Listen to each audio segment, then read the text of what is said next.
পুরো এক সপ্তাহে টানা বৃষ্টির পর আজ দুয়ারে আসলো রোদ। রোদ দেখেই শরীরটা একদম চড়মড়ে হয়ে গেল। আর আমার তুলসী মাতাজি দেখতে পাচ্ছ কি সুন্দর রোদের মধ্যে নাচানাচি করছেন। এদিকে ওয়েদারটা দেখতেও খুব ভালো লাগছে, কিন্তু আকাশে এখনও মেঘ করে আছে। যাই হোক, সূর্য মামার মুখ দেখা গেল। তারপর দেখতে পাচ্ছ আমার তুলসী গাছটা অনেকটাই তাজা হয়েছে। আর এইদিকে আমাদের এখানে সিঁড়ির কাজ চলছে।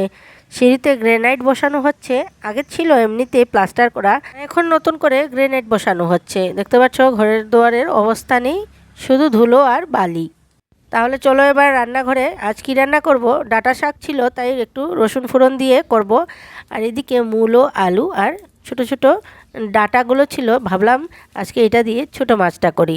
এমনিতেই এই মাছগুলো করতে আমরা শুধু মশলা দিয়ে করে থাকি, কিন্তু আজ ভাবলাম এই সবজিটা দিয়ে একটু এক্সপেরিমেন্ট করি। আর তার সাথে ছিল টমেটো। এইদিকে ছিল ধনেপাতা, যেগুলো আজকাল বিলাতি ধনেপাতা হিসেবে আমরা জানি। আর তার সাথে ছিল কিছু থানকুনি পাতা।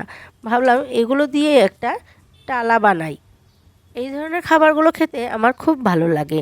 মাঝে মধ্যে মুখে রুচি ফেরানোর জন্য এই ডালাগুলো করে থাকি আমি।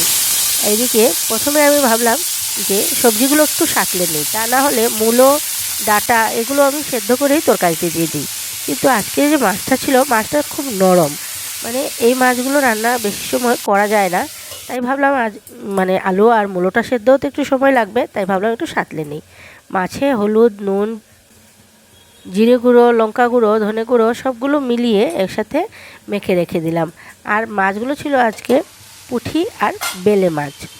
এদিকে সবজিগুলো সাঁতলে নিচ্ছি। সবজিগুলো ভালো করে সাঁতলে নিতে হবে, কারণ মাছগুলো তো একটু নরম প্রজাতির মাছ, চট করে যদি ভেঙে যায় আলু সিদ্ধ হতে একটু টাইম লাগবে। তাই ভাবলাম সবজিটাকে একটু ভালো করে সাঁতলে নিই, তাহলে মাছের সাথে চট করে রান্না করা হয়ে যাবে। সবজিগুলো সাঁতলানো হয়ে গেছে, এবার নামিয়ে নিলাম। এবার তেলে কালো জিরে ফোড়ন দিয়ে দিলাম। যেহেতু নরম মাছ, তাই কড়াইটাকে আমার একটু খুব বেশি গরম করে নিতে হবে, তা না হলে মাছটা কড়াইতে লেগে যেতে পারে। কড়াইটা যেহেতু ধোয়া উঠছে, এবার আমি দিয়ে দিলাম মাছগুলো ভালো করে সাঁতলাতে হবে। এপিট ওপিট করে যতক্ষণ না পর্যন্ত মশলা ভালো করে ভাজা হয় ততক্ষণ পর্যন্ত মাছটাকে সাঁতলাবো। কিন্তু এটাকে একদম খুন্তি নাড়া করাই যাবে না, শুধু কড়াইটা নেড়ে চেড়ে আমি মাছটাকে এপিট ওপিট করে সাঁতলাবো যতক্ষণ না পর্যন্ত মশলাটা ভাজা ভাজা হয়। আর একদম স্টিম বাড়িয়ে তাড়াতাড়ি করে যাতে রান্না হয়ে যায়, তার জন্যই আমি একদম স্টিম বাড়িয়ে দিয়ে দিলাম। মাছটা বেশিক্ষণ রান্না করতে গেলেই মাছগুলো ভেঙে যাবে। একদম হালকা হাতে মাছগুলোকে আমি একটু নাড়াচাড়া করে দিচ্ছি, তার মধ্যেও মাছগুলো ভেঙে যাওয়ার খুব ভয় থাকে। এই মাছটা রান্না করতে কোনো ধরনের সবজি না দিলেও হয়, শুধু বেগুন দিলেও হয়। কিন্তু আজ ভাবলাম একটু এক্সপেরিমেন্ট করি মূলো দিয়ে কেমন হয় খেতে, তাই আমি ভাবলাম আজকে মূলো দিয়ে রান্না করি। মাছটা পুরোটা সাঁতলানো হয়ে গেছে, নিচের দিকে মশলাগুলো কড়াইতে লেগে লেগে আসছে, তাই দিয়ে দিলাম ঝোল। যেহেতু বেশিক্ষণ রান্না করা যাবে না, তাই আগে থেকেই দিয়ে দিলাম সাঁতলানো সবজিগুলো আর তার সাথে টমেটোটাও। টমেটো তরকারিতে দিলে আমার খুব ভালো লাগে। আর যদি বেশি গরমের সিজন থাকে তখন তো টমেটোটা আরও বেশি সুস্বাদু করে তরকারিকে। আজ তো তেমন কোনো গরম নেই, তবু ভাবলাম একটু টমেটো দিয়েই দিই, ঘরে ছিল তাই ভাবলাম একটু দিয়ে দিই, খেতে হয়তো কিবা ভালোই লাগবে। আর তার সাথে দিয়ে দিলাম বিলাতি ধনেপাতা। এবার নামিয়ে নিলাম। কড়াইতে আবার তেল, শুকনো লঙ্কা আর কালো জিরে ফোড়ন দিয়ে আমি এবার বিলাতি ধনেপাতা আর যে আমি থানকুনি পাতা বেটে রেখেছিলাম সেগুলো এবার কড়াইতে দিয়ে দিলাম। এবার একটু ভালো করে নাড়াচাড়া করে জলটা শুকিয়ে আসা পর্যন্ত আমি নাড়াচাড়া করব। জলটা শুকিয়ে আসলে পরে আমি নামিয়ে নেব। এটার টেস্টটা এত ভালো হয় না, ভাত খেতে বসলে মনে হয় অর্ধেকের উপরে ভাত এটা দিয়ে খেয়ে নিই। তারপর যেহেতু আজকে সানডে, নিয়ে গেলাম মেয়েদের এক্সট্রা ক্লাসের জন্য। আজ রাস্তাঘাট একদম ফাঁকা, যেহেতু সানডে আর আমাদের বৃষ্টির ওয়েদার, তাই রাস্তাঘাটে একদমও মানুষজন নেই।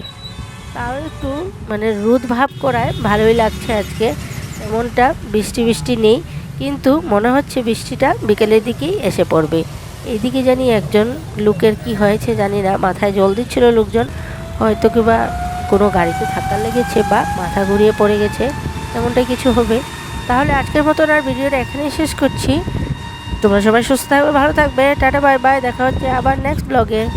প্রযুক্তি শক্তিতে সমাজকে আরও ভালো ও সংযুক্ত করার লক্ষ্যেই শুরু হয়েছে শান্তিনিকেতন ডিজিটাল মিশন। পজিটিভ বার্তা থেকে এক দুনিয়া ইতিবাচক চিন্তার এই যাত্রা এখন পৌঁছাচ্ছে ডিজিটাল স্বাস্থ্যসেবায়।